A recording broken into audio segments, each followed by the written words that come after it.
वारकऱ्यांसाठी नेहमी एक पाऊल पुढे असणारे श्रीमंत वारकरी न्यूज। नमस्कार, वारकऱ्यांसाठी नेहमी एक पाऊल पुढे असणारे श्रीमंत वारकरी टीव्ही न्यूज मध्ये आपल्या सर्वांचं मनपूर्वक स्वागत आहे। या क्षणाची सर्वात मोठी बातमी, देवाची आळंदी इंद्रायणी नदीला महापूर आल्यामुळे आळंदीतील पूल बंद करण्यात आलेले आहे।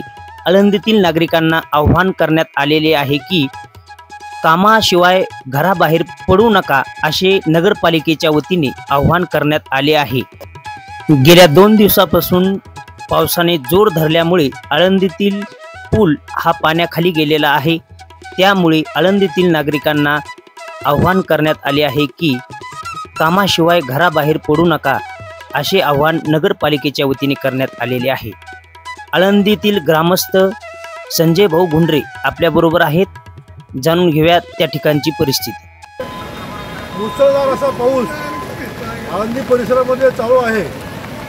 मी आता इंद्रायणीच्या नवीन पुलावर म्हणजे चाकण चौक ते आरारा जो हॉटेल आहे न्यू फाटा रोड, त्या रोडवर उभा आहे। अतिशय हा पुलावरून पाणी चालू झालेलं आहे आणि पोलीस प्रशासन या ठिकाणी अतिशय सजगपणे काम करते। नगरपालिकेचं प्रशासन देखील अत्यंत चांगलं काम करते। नागरिकांना विनंती आहे, कृपया तुम्ही पाण्याच्या जवळ येऊ नये, प्रशासनाला चांगल्या पद्धतीची मदत करावी अशी मी आपल्या सर्वांना या ठिकाणी विनंती करतो।